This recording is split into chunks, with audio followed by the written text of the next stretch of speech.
To close out our program, a special interview on life issues after the overturn of Roe.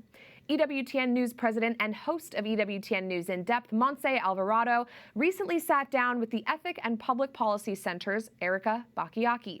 They discussed building a bridge to communicate with abortion advocates, controversial ballot initiatives that could affect pro-life laws, and how caring for moms and babies is not just an issue of welfare, but an issue of justice. Erika, we love your work and are so excited to have you here on the show, and we're doing this special interview for Pro-Life Weekly, so thank you so much for joining us to talk about the essence of life issues. Thanks for having me. It's great to be here. So we're a year even more beyond the overturning of Roe versus Wade, which is just a catalyst for having this conversation about what it means to be pro-life. What are you seeing that is giving you hope coming out of these discussions? Well, there's lots of good legislation happening at the state level, which of course is good. Of course, along with that is a lot of challenges at the state level in terms of legality and constitutionality from state constitutions. And to me, at the base of all of this are deep sort of philosophical problems that are starting to come up, because when you start to talk about, say, personhood, fetal personhood, when you even talk about the right to life, all these are understood entirely differently by pro-lifers and by pro-choicers. So I think we need to go kind of deeper in terms of our ideas and I think as a pro-life movement, change the way we talk so that we can really reach further. We need to build the bridge further to sort of get to them.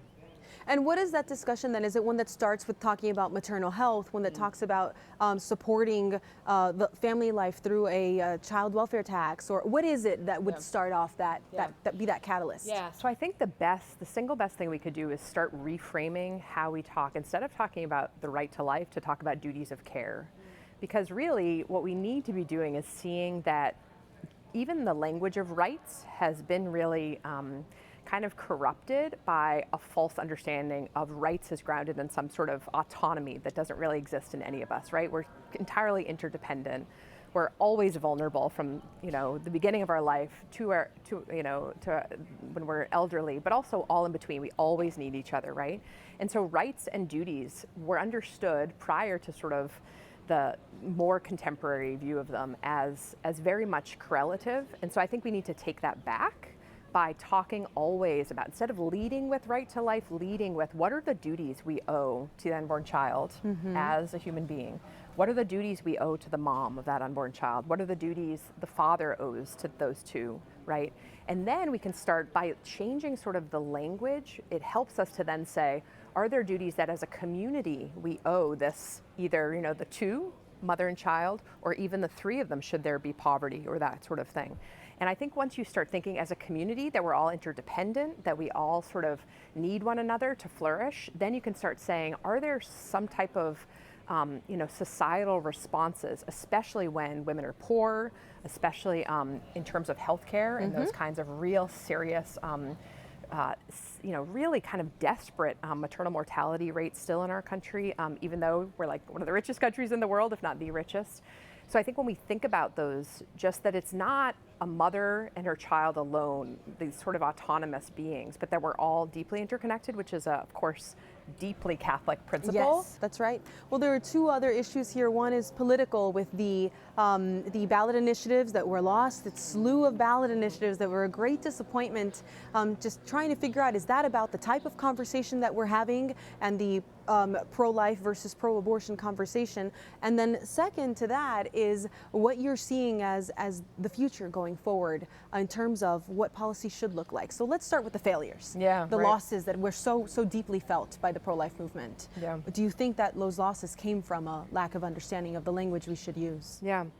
Well, first, you always see the pro-life movement being deeply underspent compared to the pro-choice movement, right?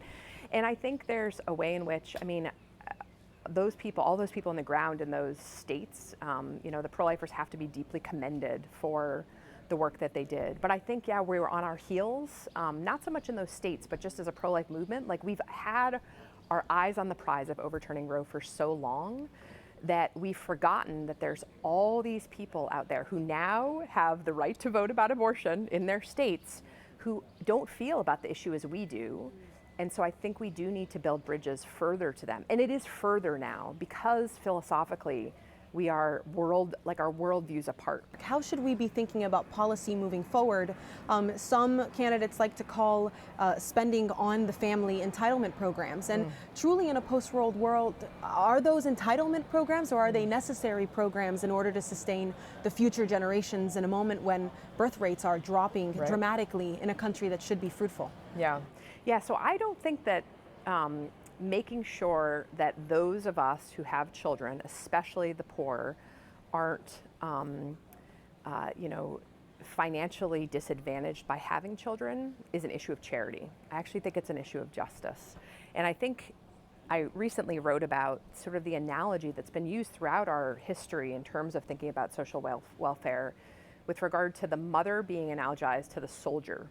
And there's a way in which when the soldier, gives themselves up at battle and comes back and needs help, we give a whole panoply of help to the soldier, right? I mean, we should. The veterans, they have our concern and we should, retraining and all these sorts of things. So when a mother is sort of taken out of, being able to go, work for pay or at least for some time, right? And really needs to be thinking about and caring for her child. Why aren't we thinking about the justice that is due, right? And certainly fathers are the first line of defense. There's no question about that. And so thinking seriously about fatherhood, as so many wonderful scholars are doing now, thinking about marriage and how important that is for channeling sexual activity and being responsible with that because of the possibility of creating a new vulnerable human being.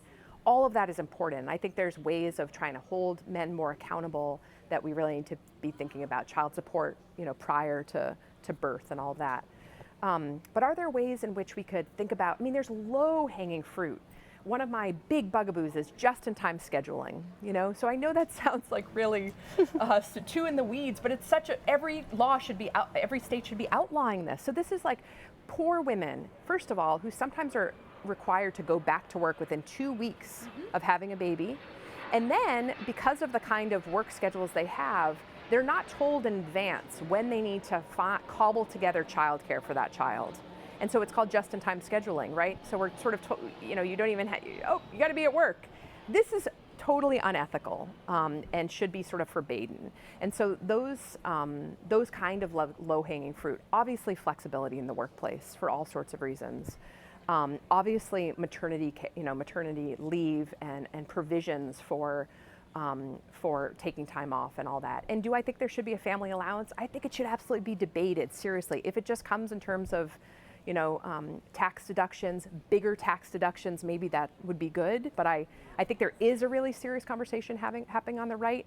But I think we need to kind of train ourselves to be thinking about these issues in terms of justice and not just welfare. That's beautiful. Great. Well, I'm so grateful for your time and for this conversation, Erika. Thank you for being with us and for your brave work. Thank you so much.